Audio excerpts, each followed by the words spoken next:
I'm Billy Ingram Sophocleos, an engagement producer for Artist Mundi 11. This is an audio description of artworks featured in Antonio Paucar's exhibition, which is presented at Oriel Mostyn from October 2025 until February 2026.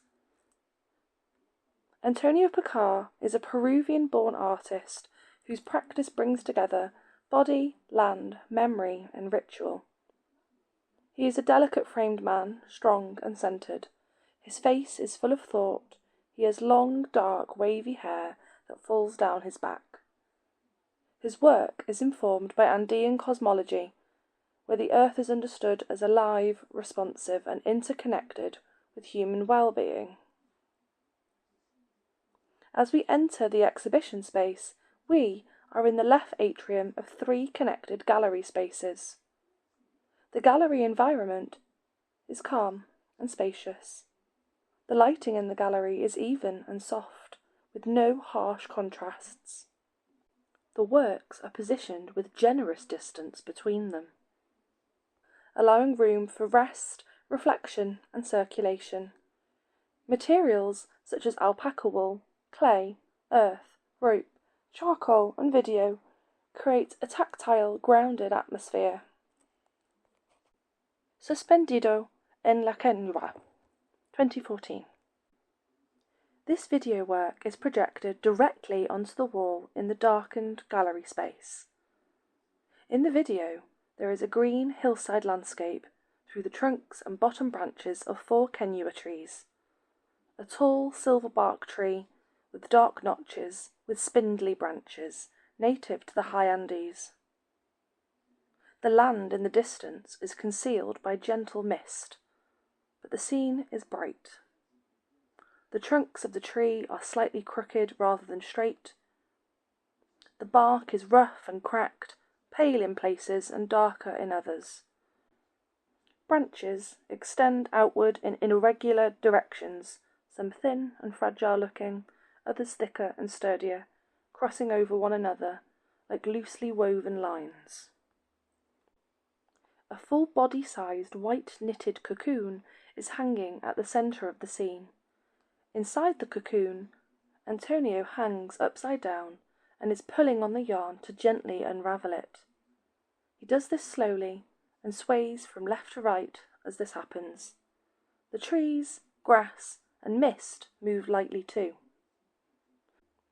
As the cocoon continues to be unravelled, Antonio's hair, face, then body is revealed. The white yarn sits in a pile on the grass beneath him. Once Antonio is free from the cocoon, he unties his feet and climbs up onto the tree. The performance then finishes. Ilapa, 2021. Ilapa is a large wall-based textile sculpture made from 3 colours of alpaca wool, black, brown and white. The sculpture is around 4 metres high, around the height of a single-decker bus. At the top are 3 separate cloud-like forms, the first one being black, the middle brown, and the third one white.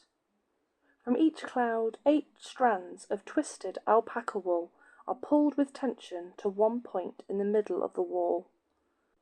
All 24 strands are woven together by Antonio's hands into a single black, brown and white patterned length of alpaca wool, roughly 10 centimetres in diameter, using traditional Andean methods and knots to create repetitive diamond shapes. This piece is suspended slightly away from the wall, about a hand's width. Less than a metre from the floor, about chest height, the single patterned length of alpaca wool separates back into 24 individual strands of alpaca wool. The strands spread out from the wall and are pinned tightly to the floor in a semicircle shape. On the floor, each strand of coloured alpaca wool continues to spread out organically in curves and twists before ending in a ball shape.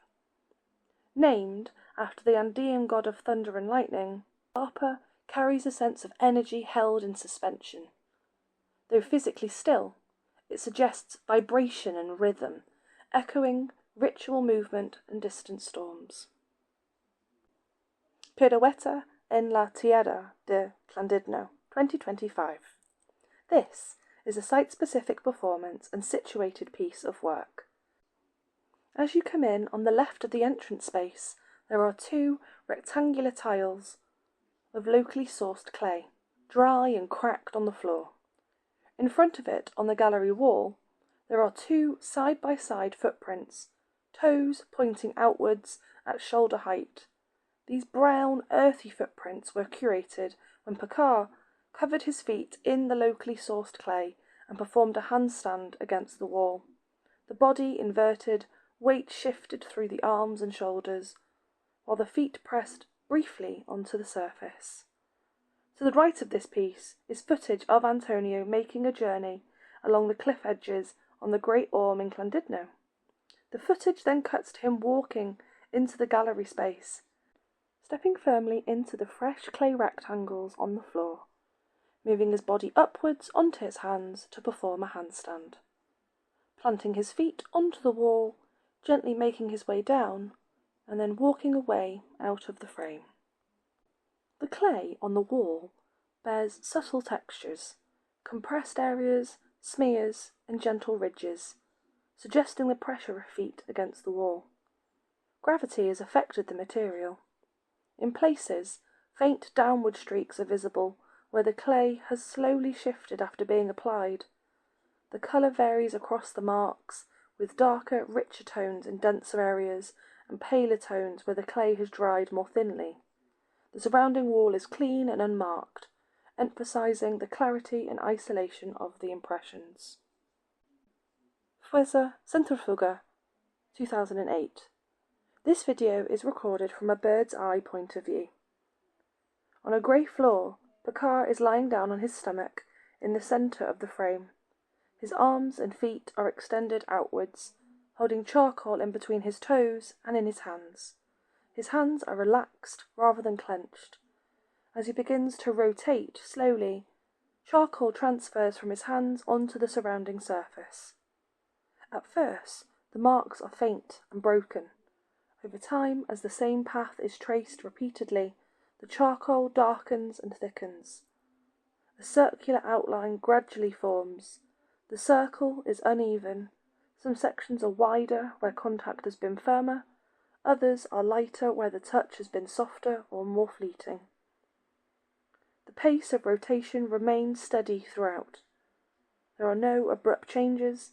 The body and the drawing develop together, the circle emerging as a record of reach, repetition and duration. The circle becomes layered, made up of overlapping marks. In some areas, lines converge and thicken. In others, individual strokes separate and remain visible. The edge of the circle wavers slightly, shaped by human variation rather than by mechanical precision. The interior of the circle is comparatively empty, drawing attention to the boundary itself.